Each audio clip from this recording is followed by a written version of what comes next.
I tried to break up with him like 2 different times, and both times I got sucked back in. And each time it was even worse than before, right? Just more intense, more tumultuous. And he was cheating on me. He Oh, was lying to me. And what's so interesting is that when I started pulling away from him, suddenly, like, he couldn't get enough of right. me, right? And so it was like, seriously? Now so that was also another thing that kept catapulting me kind of away, which Yeah. was good because I could just see right through him at that point. But it took so long to get to that point. Hello, and welcome to the 40 Drinks podcast. I'm your host, Stephanie McLaughlin. You know, sometime in the years around our 40th birthday, many of us start to feel what I call the ick. Like some part of your life that had been working well no longer works, and you don't know what to do about it. I know that was true for me, and I fought against it, which only made it a messier process. But having 40 drinks with 40 people over the course of a year helped me escape the influence of that ick. On this podcast, I welcome you to tap into my stories and experience, as well as those of my guests, to help you emerge from your own ick and maybe even avoid some of the mistakes we made along the way. My mission is to make it common cultural knowledge that there is a transition most of us face around age 40, and then showcase so many versions of that transition that every single person approaching or recently turned 40 with dread in their heart knows that they are not alone. Today, my guest is Julie Hutsell-Starling, who is in her mid-30s and in the middle of a toxic relationship she couldn't extract herself from when she heard a song that changed everything. It was the catalyst to finally leave this relationship and start the healing process. When she eventually started dating, she was so clear on what she wanted that the dates were more like interviews. And after roughly 50 first dates, she met the man she would eventually marry. And now that she had found a wonderful, loving relationship, it ignited the spark inside her to find something that was as good a fit in the professional realm as her relationship was in the personal realm. Hey, Julie, welcome to the 40 Drinks podcast. Hey, Stephanie, I'm so happy to be here with you. It's my pleasure to have you.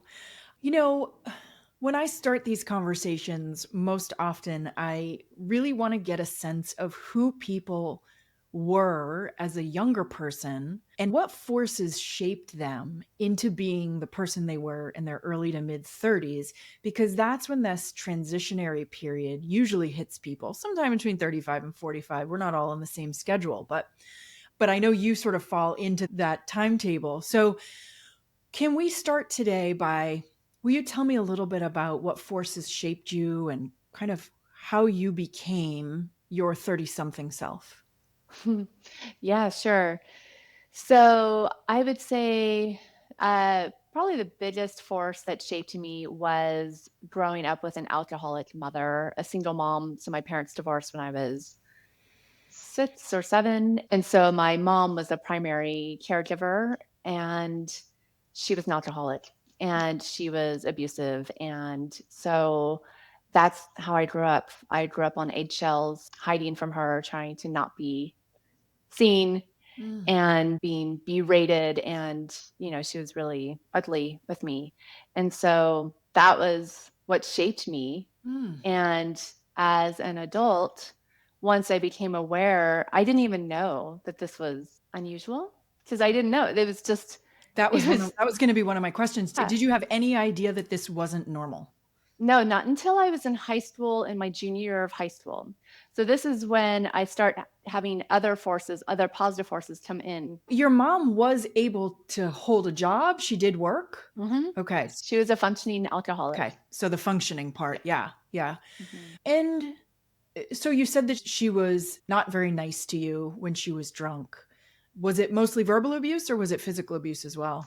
It was mostly verbal, very ugly verbal abuse. Every once in a while, it would be physical as well. You never really knew. So I was just always on eggshells. Yeah, I'll bet. Yeah, So she's very volatile. it's an interesting combination of characteristics because on the one hand, from the alcoholic side, you were saying things like you were walking on eggshells, you tried to be invisible, you almost kind of erased yourself. And yet, from the latchkey kid side, you're very capable, very taking care of yourself, right? So that's a really crazy mix. Yeah. And the other thing that I didn't mention is that I would rebel against her. So I would yell back. So even though I was hiding to try to not attract attention to myself, when she would lash into me, I would You'd go right respond back. back. Yeah. Yeah. Wow. Hmm. Okay. Hmm. So, okay, you make it through high school. And what did you Hmm. do after high school? Or did you head off to college or? So immediately after high school, I actually did a foreign exchange program and lived in Italy for a year with a host family. And that was amazing. And that was another time when I realized, oh, there's different ways to live, Yeah. different ways that families live. And so that was really beautiful experience for me. I'm very grateful that I had that opportunity. And so then after that, I came back and I lived back with my mom for a little while and attended the community college locally. And then I got my own place. And then I did my first 2 years of undergrad there and then transferred to the university after that. Okay. All right. So you were able to sort of get out on your own and get out from under her roof and kind of start your adult life on your own. Yeah, it was like I couldn't wait to get out from under her roof and be out on my own. Yeah. Yeah. Hmm. Yeah. So what's the next like decade look like? So my 20s were very confusing. It's really 20s are really hard. Yeah. You have no idea who you are, you're trying to find yourself, and towards the later 20s that's when things started solidifying a little bit for me. So this is when I kind of found the path that I'm on, the healing path. So I was thinking that I wanted to do a master's in public health. And so I was studying for that and I got a job working at a healthcare administration company. And so I was doing that. And while I was working there, I got repetitive stress injury from using the computer. My elbow Hmm. got super, super inflamed. And then it moved into my wrist. And I was really young and had no idea. And so I was just, I'd take Tylenol and then I'd take ibuprofen and I would just keep doing that back and forth. And you're not supposed to do that. Right. It's really bad for your body to do that. But I had no idea. I was just like popping pills. So anyway, so I eventually told one of my coworkers about the pain that I was in, and they were like, "You need to tell HR about this." And so then that started this whole thing. I had this really bad workstation set up at the desk, and so they corrected that. But anyway, so it started a whole cascade of appointments and things where I was getting physical therapy and all of these different modalities to try to bring the inflammation down. By the time I got help, my elbow was just it was swollen and it was Oh, red and it wow. was super inflamed Wow. and super painful. Yeah, that's the point where like my right elbow, I'm right-handed, and brushing my teeth even hurts. Yeah. Like it was like that. Well, thank goodness in that moment for actually being in a corporate environment because they're going to, Yes, right? Because they're going to take care of you rather than being on your own or totally. something. Yeah. Okay. Yeah, yeah, yeah. And so ultimately, they would get the inflammation down a little bit, and then I would go back to work, and it would just come right back as soon as I got back on the computer and stuff. And so eventually, I had to fully stop working there. But along that time, the doctor was like, "Well, we have this acupuncturist on staff. We've tried everything else. Why don't you try seeing her?" Hmm. Of course, it's always the last resort. Yeah. But hey, in 2000 in San Francisco, they had an acupuncturist on staff at this hospital, like Hmm. amazing. So anyway, so that's what was the first time that I started to get some real relief from the pain. But I had already had to stop working. So then I was trying to decide what to do next with my life. And I wanted to be in healthcare, but I wanted to be more kind of one to one with people. And I realized public health was not what I wanted to do. And also, I realized I needed to have a career that I wouldn't have to be on the computer on for all the time. Yep. I was like, okay, well, maybe my body's trying to tell me something, right? Yeah. So the person I was dating at the time, he suggested that I study Chinese medicine. And I said, well, what are you talking about? I can't study Chinese medicine. And he was like, why not? And I don't know. I never really thought about studying Chinese medicine before. And anyway, so I ended up looking into it and realized, oh, this could actually be a really good fit for me. So that's how I ended up on this path of Chinese medicine and then coaching and all that. Like this injury, and then another pillar of light in my life, this person who was able to see things that I would have never thought about my own. Right. So it's like another pivotal person who suggested that at the time. So that was the late 20s Okay. when I ended up going into acupuncture school and all of that. Okay. So, how's your love life along this time? so I was dating this guy. We were together for about 6 years. Mm-hmm. And he was older than me, and we had a really fun, good relationship, but we also would fight a lot. Mm-hmm. I've had those. It's like, oh, he's a great guy and we have a lot of fun, but we fight all the time. Totally, but we would just bicker like old people. Mm-hmm. Like people had been married for years. That's how we bickered. Yeah. And the thing with that relationship is that I was with him all that time, and he never really told me he loved me. Oh. It's so telling with, who I was at that time. Yeah. Were you telling him that you loved him, or was it just not something you guys said? No, I said it on multiple occasions, and he could never say it back. Wow. And I still stayed with him. Yeah. Yeah. Because it was, there's no rationale. I didn't believe that I could really find anyone else. Yeah. That was how low my, for lack of a better word, self-esteem was, like how little I valued myself, my worth, and how little I believed in myself. Yeah. So, and the lack of self-love. Yeah. So, yeah. So I stayed with him.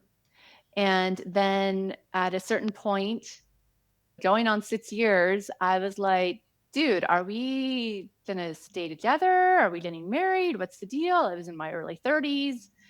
And he didn't want to not be together, but he also couldn't commit to marrying me. Mm-hmm. And so I gave him an ultimatum. So I was like, well, if we're not engaged by this date, I'm done. I'm out of here. So literally that date is when he proposed. Oh my God, on that date. He waited till the very last moment. Oh, yes. Yes. And then we had a wedding date set. And anyway, fast forward 10 months, whatever, 4 days before the wedding, he backed out. Oh God. How'd you feel about that? So in the moment, I was devastated, Sure. of course. There was this tiny little piece of me inside that breathed this huge sigh of relief. So a part of you knew. A part of me knew the whole time. The whole time. And I kept ignoring her. Yeah. That was my intuition. That was my gut. Yeah. So, but at that time, I was not tapped into that at all. I didn't respect my intuition, I didn't even know how to really sense it or honor it at all. Right. So it was devastating, and it was what it was, but it was just like that, I was in my last semester of acupuncture school at the time. And I had, had this week off for the wedding and then for travel, and all of my patients knew, all of my friends at school, like everyone knew. Yeah. Right. And so it was like, having to come back and just. Right. Embarrassment on top of everything else. Humiliation, embarrassment, just I was like mortified is how I felt. Yeah. Just mortified. So that was when I was 32. Okay. That happened. So that you put that behind you, and from where you were at that point, how do you think your love life is going to go? Like, what are you thinking about the future of your love life at that juncture? That's I don't really know, in the sense of like, I just kind of carried on my whole life. So this is another thing relating back to my mom and just growing up with not really having any sense of self-worth at all. And for me, it was about like wanting and needing to be loved. And so being in a relationship was the way that I got that, even though that's not the way you get that. Right. But for me, because I didn't know how to love myself, that's how I got that. So you almost had like a hole you were trying to fill. Yes. Huge hole that only I could really fill. Ultimately. But ultimately. But I looked to others to fill that for me. which is what so many of us Yeah. do. And I Yeah. think a lot of us Mhm. do that when we're young too, right? We think that's like, if I'm Right. lonely, well, I better, make friends or start seeing someone. If I want to do cool things out in the world, I better have a boyfriend or a girlfriend. And it's like, when we're young, we think that they quote unquote complete us, Yeah, right? exactly. Yes, and it's such a misnomer Mm-hmm. because no one completes Right. you. Only you. You are a whole Right. person. And until you can really see yourself as whole, any relationship you get into or anything like that will always be imbalanced and will never really feed your soul. Right. Right.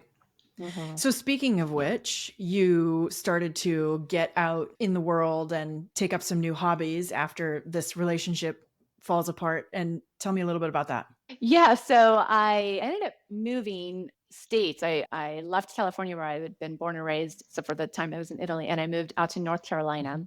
to take a job at an acupuncture clinic. So it was something totally different. I didn't know anyone. And so I started social dancing. I learned how to swing dance and salsa and really fun. It was really fun. Yeah. So that's what I did to start meeting people in North Carolina. Once I'd been here for about 6 months, and I was just like, oh my God, I just needed it out. Yes. I just needed to get social because I was just going to work and then coming home. And I was like, okay, no, something's got to change here. So yeah, so that was super So, fun. fun side note, I lived in Boston for a dozen years. When I moved back home up to New Hampshire, it was 2001. And within a year or two, I did the exact same thing. I went and found there was a studio down in our mill yard. And, on certain nights of the week, it was swing night. And of course, it was in the years shortly after the Gap khaki ad that we all know and love, and the sort of the Yes. resurgence of swing dancing and swing music. And so I did the same thing. I went out and that's the kind of thing you can do as a single person, right? Yes. Because that's the way they teach it. Yeah. And then it's just sort of like pairing off with different people in the It's room. so It is great. so great. Yeah, it's good, clean fun because you Yes. don't really drink. You can't drink when you're dancing Right. because you gotta be on, Yep. right? So, like, maybe people would have, like, 1 drink the whole night or something, but, like, you really d most studios don't even have alcohol, right? So, there's no drinking, and you don't even really have to engage that much with people if you don't want Right. to, right? So, it's like you do your dance and you, like, have fun with it, and you're like, "Okay, bye-bye," and you move on, Right. right? Because that's how it Yeah. is. It's social dancing. It's not like ballroom where you have just a partner. It's like you switch partners with every dance. Right. And so Yeah. it's really fantastic. You meet a lot of people, but you don't have to spend a lot of time talking to them if you don't want to. So Right. Right. Right. Right. Yeah. And if somebody's a great dancer, you can try to hook up with them later in the evening. If they're not great that's dancer, right. Yeah. like, okay, that was your one and done. Thanks. Bye. That's right. Exactly. What comes out of this social dance part of your life? Okay. So eventually, what came out of this social dancing scene was this really hot salsa teacher that I started dating.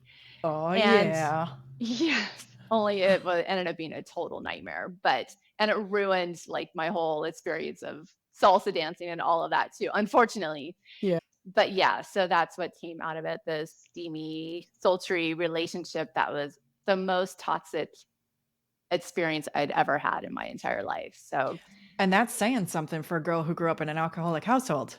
yes. What was interesting is that there were times when I was with him in the relationship and thinking, "Oh my god, I'm dating my mom." Oh, wow. Even though he was not an alcoholic, but his behavior was exactly like hers. So Wow. volatile, so just I never knew what I was gonna get, and I was just like, "Oh my god, how I'm dating my mom." Like, Oh. it's crazy. Yeah. So, one of the things that you said to me when we first met and chatted was that your intuition was screaming at you while you were dating this man. What did that feel like? How did that express for you? Because I think one of the things for most of us is we don't know what our intuition is. We don't know how to listen to our gut. And sometimes, like, it might just feel like indigestion or stupid ideas. How did it present for you, and how did you actively ignore it? Yes, that's what I did, actively ignored it. Okay. Anxiety, I already had headaches before, but I'm sure that was exacerbated at that time. Insomnia, I started not sleeping. Oh, wow. So that's one way that my intuition really talks to me is when I'm in bed asleep. Yeah. So that. What else? And then, You weren't getting like language, like full on messages, like do oh, this or I don't do was. that. You were okay. All right. Oh, You yeah. you were actually These, hearing inside, this guy is not good. yeah, And I mean, to hear myself say, "You're dating your mom. How did you get here? yeah. How did you get here?" So many times I heard myself like, "How did we get here? I deserve better. Like, this is not okay." Yeah. Many times I said that to myself. And it took a long time before I finally could honor it and Mm, believe it. Thankfully, eventually I did. okay. But so many times when I was just like, and there were so many red flags that went up from the very beginning that I just totally ignored. What And kind of red flags? his temper, Yep. yeah, it wasn't coming out at me at first, Right. but it showed his temper very quickly. And he was lying, but I didn't Mm, know that he was lying. Well, it took me a minute to know that he was lying, first of all, because I didn't know him very well, right? yep. And then as I got to know him, as we were together longer, I was like, huh, that's interesting. But again, I didn't really believe at first that he would be lying to me. And then I realized, oh no, he's totally lying to me. And then I started being able to see, I could recognize when he told a lie. I could see it in his face. I saw Yeah. exactly what he did when he would lie. Ooh, okay. Hmm. And yet you stayed. Yes, because I was trying to help him, fix Okay. him. Mhm. I had a whole string of those. Yeah, if I only love him enough, he'll see his potential and realize what a good guy he could be. Yeah, or he'll get a handle of his baggage, or he'll, whatever. It's so codependent, it's like, and then Mm, it's totally, for me, it was like definitely like that was another behavior that, I just kind of adapted from how I grew up. yeah. But yeah, when we do that, it's like we lose ourselves completely. We Hmm. just do everything, we're just so focused on them that we just can't. We lose sight of everything else. And so that was what kept me in it. It was like Hmm. I felt like I couldn't leave because he needed me. Oh, That's yep. what I told myself. Yep. How did you finally extract yourself from that? Well, I reached a low, like a rock bottom low, like where one time, like he actually like pushed me down. I wasn't injured. He didn't hit me, but he got mad at me. He like pushed me. And that was when I was like, this is not okay. I Right. still couldn't leave, but I realized I needed to start getting some help for Okay. myself. So that's when I started working with a mentor coach, someone who was in my field, but was a medical intuitive, and who helped me start clearing out energetically all the cords that I had attached to him, that he had attached, just like that, and just bring my awareness to it, like, oh, right. And I did practices, breathwork practices, meditation, things to just start building up my strength, my power again, like my spine, it was just like so, oh. And I would just start visualizing that I had like flames coming out of my spine, Hmm. like strength and fire, Yep. right? And so over time, that really was helpful, and I started standing up for myself more, and I knew I had to get out, and it was like I was crafting a plan to get out. It's like, "Okay, well, I'm helping him with this, this, and this, so if I can just get him to this part, then I can leave." Right. But at least I had, like, a Right. sight, right? Yep. But before that even, I tried to break up with him, like, 2 different times, and both times I got sucked back in. And each time it was even worse than before, right? Just more intense, more tumultuous, and he was cheating on me, he Oh, was lying to me, and what's so interesting is that when I started pulling away from him, suddenly, like, he couldn't get enough of right. me, right? And so it was like, seriously? Now so that was also another thing that kept catapulting me kind of away, which Yeah. was good because I could just see right through him at that point. But it took so long to get to that point. I mean, it felt Yeah. like it took so, it was 2.5, almost 3 years basically. Yeah. But anyway, so I had my plan. I was gonna like get him through this and then be done. And I had plans to go out for a friend's wedding out to San Francisco, and I was getting ready the night before, and he was not going with me. And so I was just whatever, doing my stuff. And I popped in a CD back when we used CDs Yep. from a friend's wedding that I had Mhm. never listened to the CD, but it was like all their favorite love songs. Yeah. And I put it in and I was listening to it. And all of a sudden, this song came on. And as soon as I heard the word, I was like, oh my God. And I lost it. I was just like, what am I doing? The song is called True Companion by Mark Cohn. And I realized, I was like, that's what I want. I want someone who will be that for me. What am Yeah. I doing with this guy? Like, he doesn't have my back at all. He's so unreliable. He's late all the time, like, just so all the things. And I was like, Mhm. what am I doing? And it became the catalyst for me. The psalm was the final slap to fully wake me up and realize, Yeah. no, what are we doing here? We're done. Yeah. And so I came home, broke up with him, and so it was done. I was just like, nope, this is what I want. I want my true companion. I know exactly what I want. And because of the work I had done, I actually believed, I knew that I was worthy of having that and that I Oh. deserved it and that I wouldn't settle for anything else. It suddenly became uncompromising. Like, this is what I need and want. That's a really interesting piece. I know you said you were working with a medical intuitive and other sort of energy healers, but how did you come to the place where you knew what you wanted and you became uncompromising about it? How did you get there? Yeah, it was literally like I refound my fire. And for the first time in my life, I started respecting myself. Mm, So his disrespect suddenly made it so clear to me how I had been disrespecting myself okay. because I had been allowing him to disrespect me. And so, yeah, it was just, I really feel like nothing happens by accident. There's no coincidences. And also, I feel like it was very divine how everything happened. And I really don't have answers in the sense of like, I don't really know because I feel like deep down, I always have had this something that has kept me going Hmm. despite all of the adversity, right? Yeah. And that thing got catalyzed. Whatever it was, the flame suddenly like, "Phew, no, we are not doing this anymore." And that song honestly became like my beacon of light. Like Yeah. I listened to that every day, like, this is what I want. It's suddenly like, again, divine intervention. A CD, it's from a wedding from 2002. This is in 2010, Right. June. Right. 8 years later, I've never listened to it before. Like, just happened to put it in, and fifth song on the track, it was like, there it is, Yep. right? Yeah. So, It's amazing that some of those things speak to us at certain times of our lives and at certain moments. They just become like truth yes, with a like, capital T. Yeah. truly, yeah.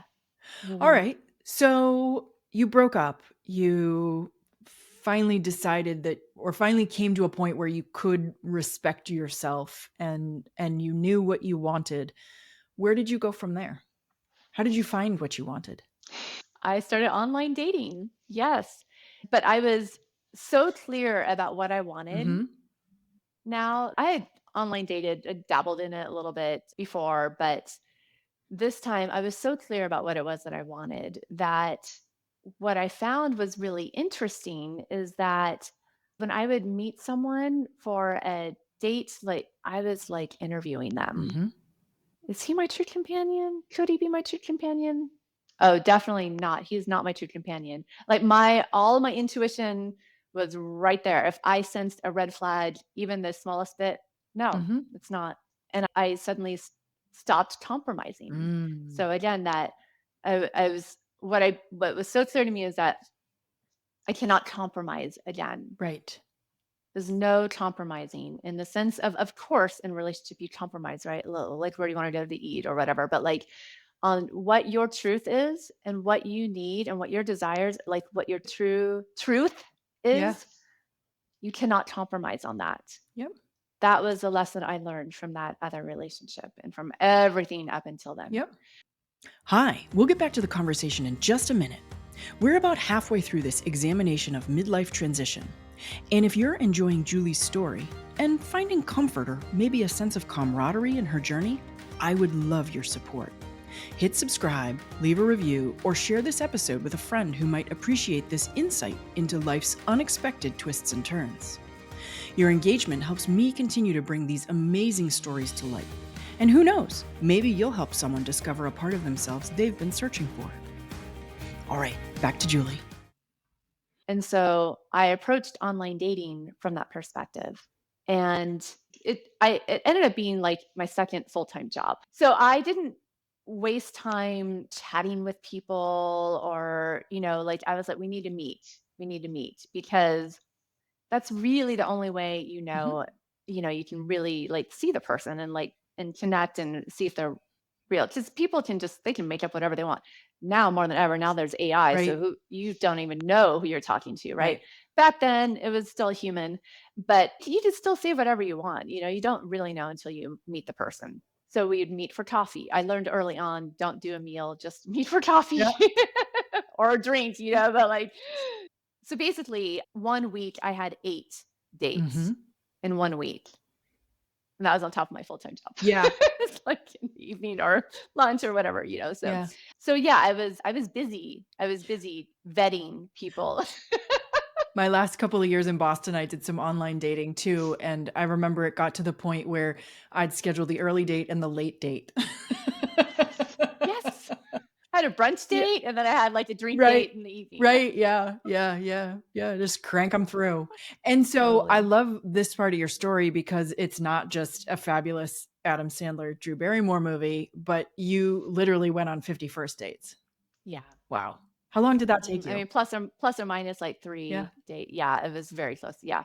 So I started my first online date was in July of 2010, and I met my now husband on June 4th of 2011. So 11 months. Wow. Holy Mhm. cow. So tell me Yeah. what was different when you had your first date with your husband?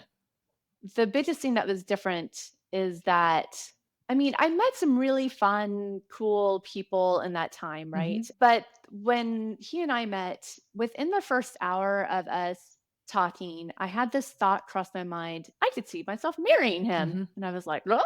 What? Right. No, no, no, no, no. Put that away, Julie." Right. But I had never had that happen before, ever. So that was first little sign, Mm. like, oh, there was something about him that it was like when I said no compromising before, took it to a whole other level of like, we just saw life through the same Mhm. lens. It was like I found myself not have usually you meet someone and not always, but like it's like you kind of have to rationalize why you're doing this or that or why you think this or that, right? Like kind of justifying yourself. I didn't have to do any of that with him from the beginning. Like it was just like, oh well, yeah, I totally get that.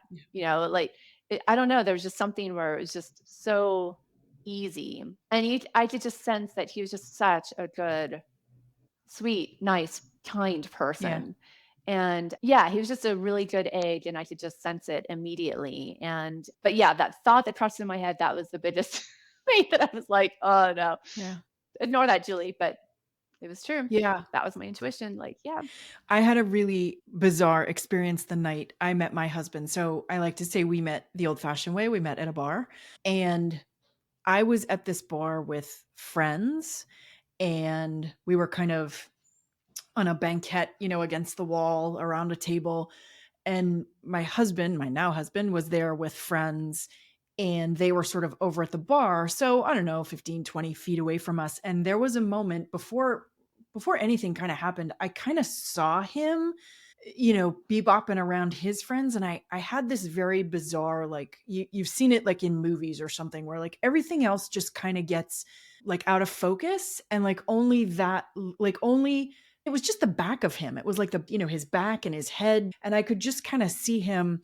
I could tell he was having fun. And that was just kind of like, oh, that was weird. Like, what's going on with my eyes? And I don't know, a half an hour later, he ended up kind of within the orbit of my table. And I started sassing off to him. And he was just completely enamored of my sass. And that was kind of one of our first things. But yeah. Oh, I love it. Yeah. Yeah. So sometimes weird things happen. Yeah, it's like when you meet your person that you're supposed to, that your souls are like, "Oh, Yeah. here it is." Right, right. Yeah. The really funny thing for us was that neither one of us was supposed to be at that bar that night. I was at dinner with a girlfriend a door or 2 down, and a bunch of our friends came and met us, but the restaurant we were at was too busy, so they couldn't seat us, so we were like, "Oh, I'll just go next door to the bar." And they were supposed to be at a bar across town, and they just happened. So nobody was supposed, so it was definitely a fate moment for us. Um, Yeah. Oh, I love yeah, it. the world, the universe putting us both in the same place. I almost didn't go on my date too. Yeah? So, yeah, Why not? because I was really tired because I had been on a date the night before and I was out really late Mhm. and had to get up really early the next morning to work. And I was like, I mean, I was up until like 3 a.m. the night before. Oh, I was really tired. And then I had like a brunch date lined up with someone else the next day. And we weren't supposed to meet until 9 o'clock. It was at like, yeah, which the late date. nowadays it's like ancient, Yeah. so late.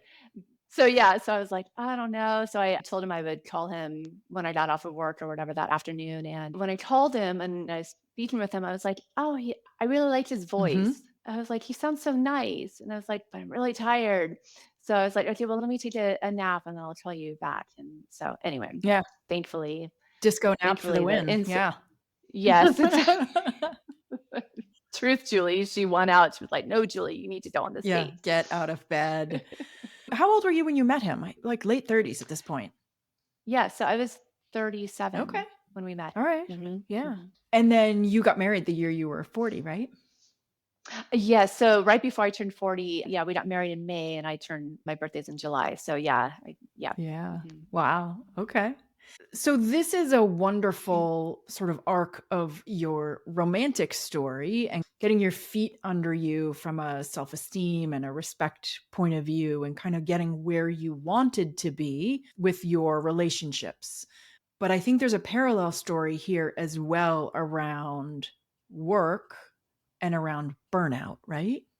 Yeah, so all along the way when I was working as an acupuncturist in this clinic in Chapel Hill, North Carolina, I was really busy. I was working, getting great experience, seeing a ton of patients every week. And because I was always looking for approval and affection, like the same thing that was driving me in relationships was driving me in work as well. Mhm. So this deficiency that I felt inside, I felt like I had to prove myself. Yep. So I worked a lot and I started getting really exhausted from it. Now, granted, I also was dating this person who was totally like draining my energy Yep. as well, right? That I was giving my energy to, Yep. really, is what it Mhm. was. So the combination really took a toll and I started having adrenal Mm. fatigue and just full on burnout, exhaustion and insomnia and all of these other symptoms that were coming up. And so that was happening. I will say that when my husband and I, when we got together and we moved in together, it was about 7 months after we met. And I remember waking up one morning that January after we just moved in together. And I had this thought, well, now what am I going to do with my life? Mm. Because I had spent my whole life looking for a loving relationship Yep. and this a beautiful partnership. And I had that. And so that created this spark for me of like looking for other things to do because I knew there was something more for me, is Mhm. what I felt like. Mhm. It wasn't just from overworking. I mean, yes, in theory, yeah, if you stop working and you'll feel better.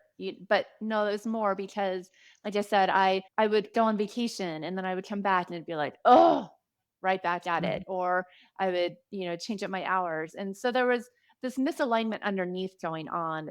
And really, it was about, again, me Mhm. and my relationship to myself and lack of love for myself. So, I was doing all these things to manage the burnout. I was taking the supplements for my adrenal fatigue. I was trying to be mindful about my diet. I was doing the right exercise. I was meditating. I was doing all these things. And I was coping. I was managing it, but it wasn't going away. Mhm. I still didn't have inspiration. I was like, just, ugh. I would, like the work that I did, I really loved. Yeah. It was really a magical work. And yet there would be days when I just "Ugh, I don't wanna go to work today," it's Mhm. like, what I always would say, I'll always know if there's a problem, something's not right if I don't wanna go to work because I do amazing stuff. Right. So that started happening on the regular, and I was like, "Okay, there's something else going on here." Mhm. What I learned over time was that all of the things that I was doing for myself were really they weren't from a place of love. Oh, what were they from? They Where were they were coming from? fear and anxiety. Like, if I don't do this, then I have to do this or else. The scarcity, Mm. not enoughness. It wasn't because, oh my gosh, body, I honor you, I love you, and I know that this is what will make you so happy right now. Such a different energy than if I don't do this, then I have to fit this in because if I don't do this, then I'm not going to sleep tonight or I won't be able to make it through my day today. Yeah. Okay. Such a different energy, right? Mhm. Yeah. So that I believe is from my own experience and from working with my clients, that's truly the answer to healing burnout is learning to love yourself all the way around, Wow. 100% inside out. Wow. That's an interesting take on burnout that I have not heard before. I'm nearly speechless, which is hard to do. Yeah, no, it's not talked about. When they talked about self-care, Yeah. but self-care, I was a champion at self-care, man, I can tell you. Right. I did everything. And I'm a healthcare provider, like, I knew everything to do, and I was doing it all. Yeah. But I was doing self-care from a place of scarcity, not from love. Mm. That's that missing piece. We have to take that jump and make that self-care be out of true love for ourselves, respect and honor for ourselves. So I can see some of this because I say this quite often. I manage a couple of chronic illnesses and have been somewhat debilitated for about 7 years now. And so I do a great job of taking care of myself and doing all the things. And so I'm trying to put that hat on and just say, like, right, am I doing all the self-care to manage the illness versus doing all that to love and honor my body? That's wow. I'm gonna Mhm. have to sit with that one for a Yeah. while because I think, well, of course I love myself. That's why I'm doing all these things. But when you say it like that, there's a little there's definitely a leap there between one and the other. Yeah. And the thing is that a lot of us, most people, not saying everyone, but most people actually have kind of a loathing relationship with our bodies. Mm, Why is my body not cooperating with me? mm, Why do I have to deal with this? Why isn't my body stronger? What's wrong with my body? What's wrong with you? Right? We look at yeah. it from that perspective, and that has been a huge lesson for me over these years is, our bodies are sentient. Like our mind and body cannot be separated. It's one. So our feelings about our body, our body senses. Right, right, right, you can't hide them. It's interesting because I Mm. I definitely have as somebody who's got a background as a writer and also somebody who's got a background in lots of personal growth and personal development, different classes, mentors, modalities, etcetera. I know and understand the power of language, which is why I say I manage chronic illnesses instead of I suffer from.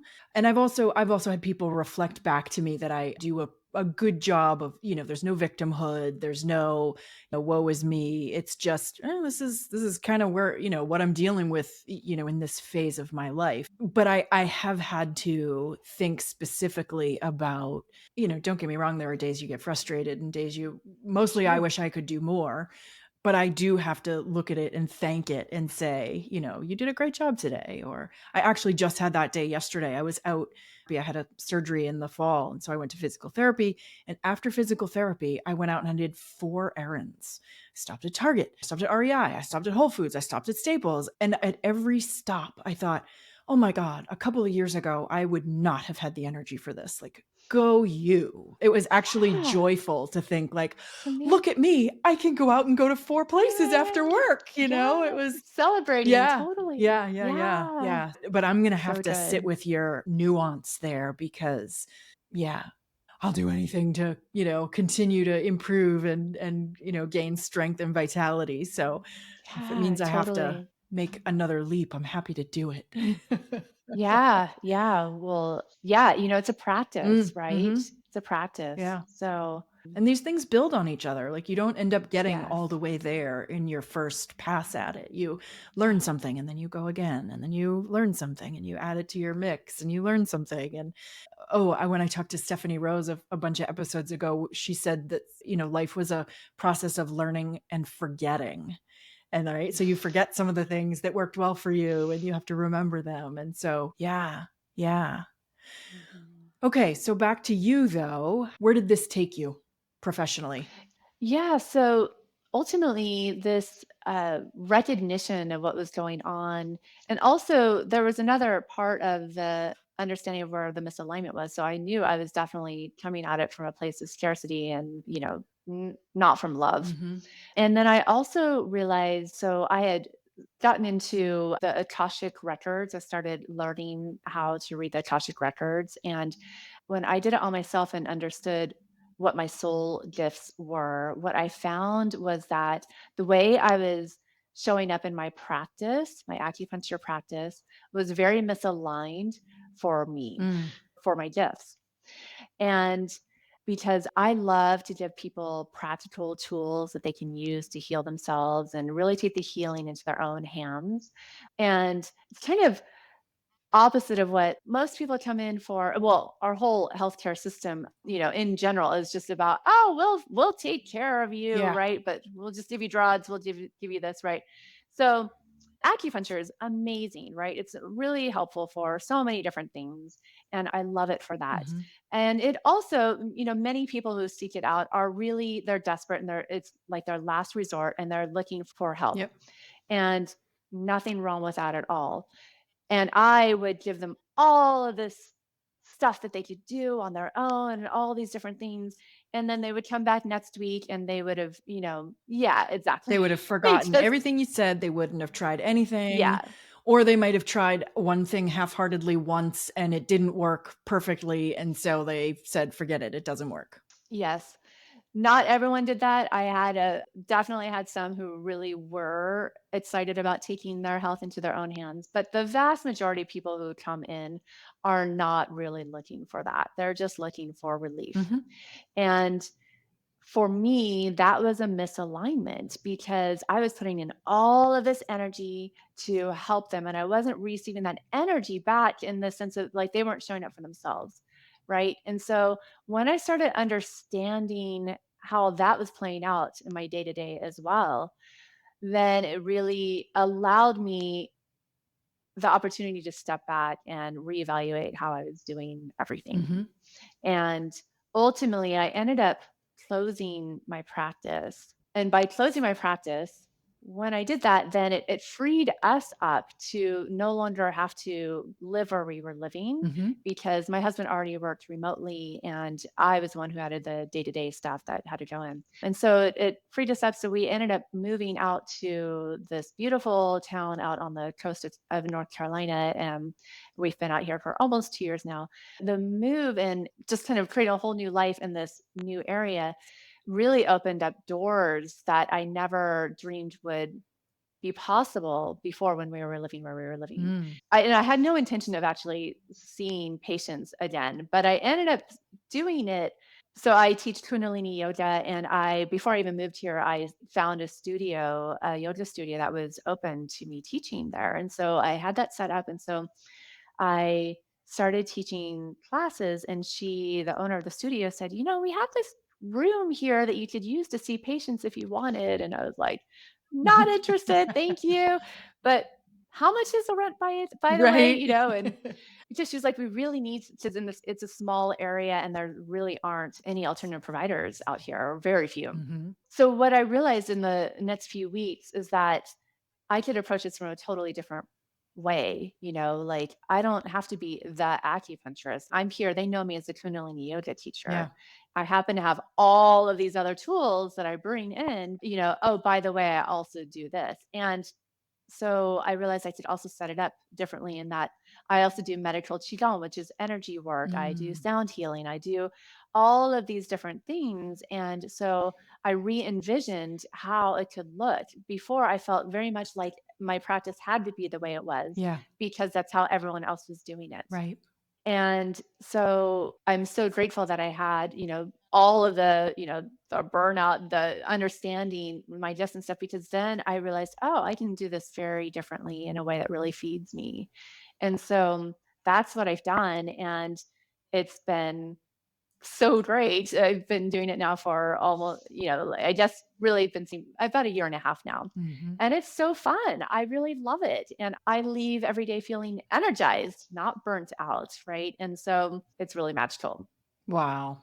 It's so interesting the way you describe your practice and how this new practice is so different from the old practice because it just aligns so well with this transition from relying on external authorities for what's right to trusting your own intuition, experience, authority to do what we think is best for ourselves, right? So for so long in these younger adult years, we're listening to external authorities tell us how things should be done and what you should be doing to be successful. And it's not until we really start to trust ourselves that we're able to build something that really fits us and really suits us, which it sounds like you've really done.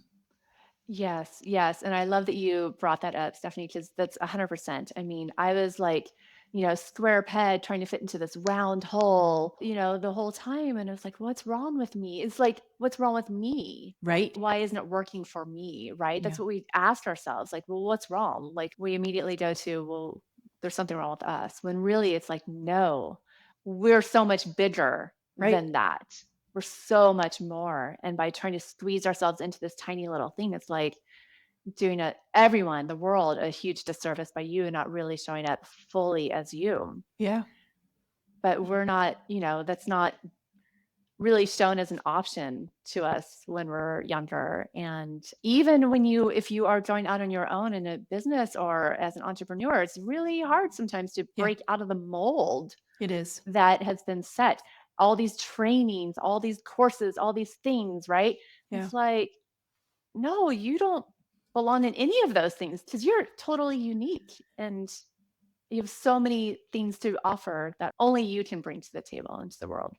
Yeah, I started my marketing agency 17 years ago. And for many years, in the first decade or so, there are a couple of guys in the community who own marketing agencies that are much bigger than mine. And I would watch them and watch what they did. And for so long, I thought, I must be doing it wrong. Because look at them and look at how they do it and look at the way they're building their businesses. Meanwhile, I would also out of the other side of my mouth say, I don't want a 40-person business. Like I would never want a 40-person business. Would I like to grow my business? Sure. And it has over the years. Interestingly, it started growing more when I got sick. It was like the less I could like dig, work, try, push, the less I did that, the more the business flourished, which is So telling. just one of those lessons that it's like, but for so long I had been watching these guys build their beautiful, wonderful, successful businesses, adore and respect both of them. But I thought I was the one that was wrong instead of realizing. And at the same time, also knowing there's plenty of room for everybody. I wasn't at a place where I was like, oh, if they grow, I can't grow. I wasn't there, but I had to get around to, no, look, Steph, if you do it your way, if you actually don't push so hard, things go better and you get better clients. And our clients have been with us for almost a decade now, a bunch of them. And it's like, that's pretty darn good, but it's not the way they do business. Yeah, I had to learn how to do it my way. And that took a long time. It took getting sick for me to really realize that. Interesting, the silver linings. Yeah. Yeah, totally. And also probably a gift from your body. For sure. Yeah. We could talk for hours about my body and my life. Let's not do that today. But maybe another day. Yeah, another time. So here you are. How old were you when you started your business?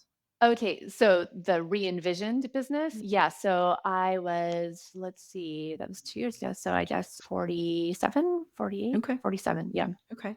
But you had a version where you went out on your own first, but it was still much like mine, right? Very sort of traditional, looked like everybody else's. Yes, yes, Yeah. I went out on my own in 2014. And you were 41. Yes, I was. Okay. 41. Yep. So it's so interesting to put the filter of this transition over people's stories, because it's like everything is happening in exactly the right sort of order for this transition, right? You did go out on your own, but yet there was still more evolution to be done. And now to reimagine it and relaunch it in your late 40s, it's just so interesting to see, like, from, 35 to 47, like how your life had just changed completely. Yes. Oh my gosh, so completely. That my Yeah. life has changed, I've changed, I'm Yeah. definitely not the same person I was Right. then. Wow.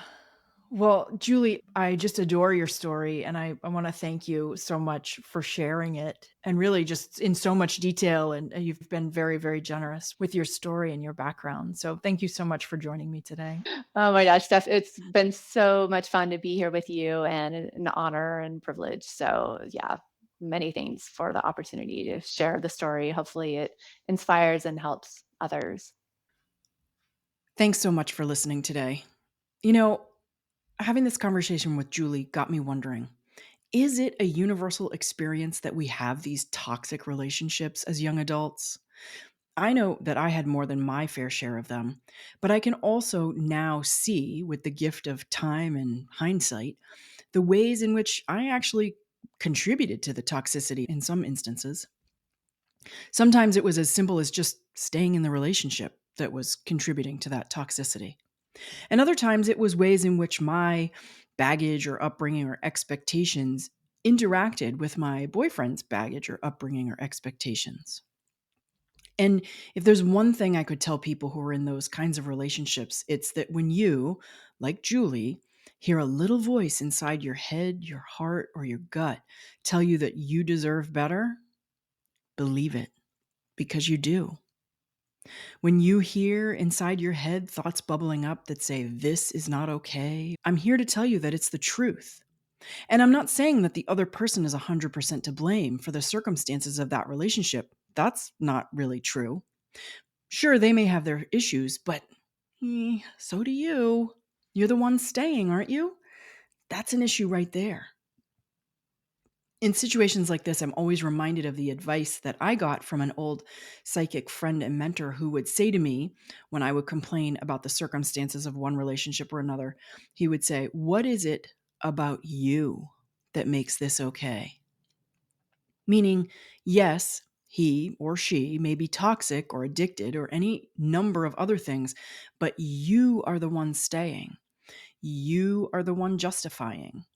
You are the one making excuses. And you are the one blaming everyone else. That is the issue, not the other person. Because if you thought or felt differently about yourself, then what was going on in that relationship wouldn't be okay.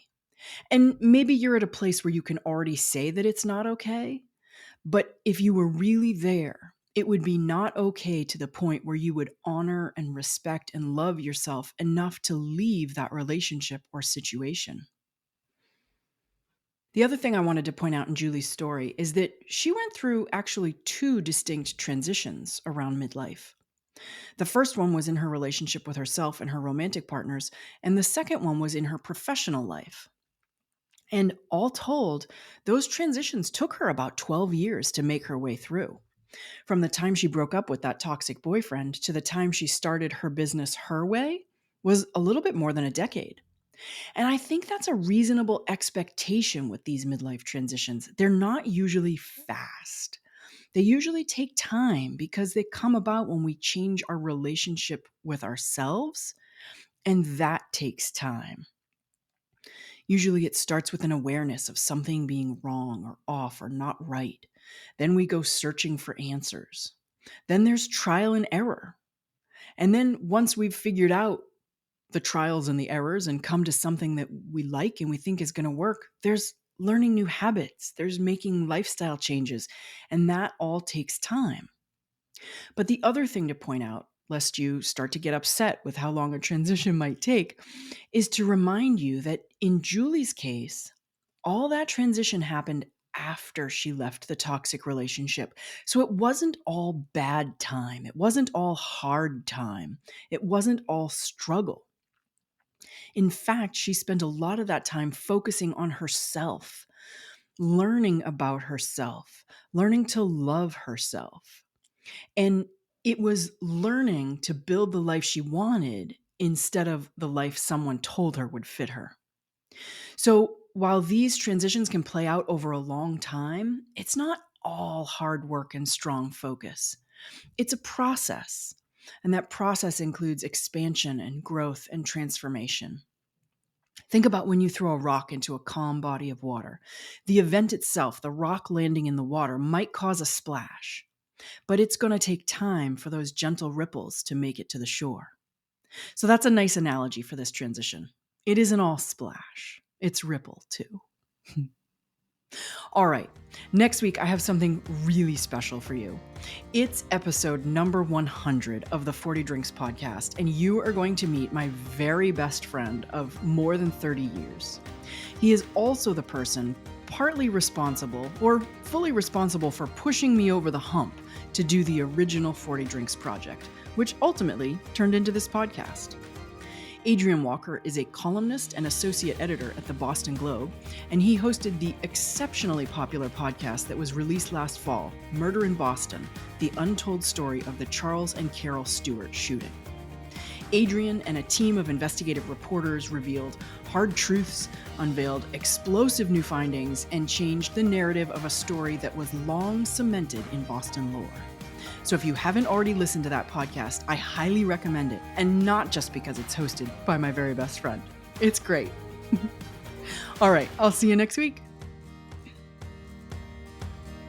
The 40 Drinks podcast is produced and presented by Savoir Faire Marketing Communications.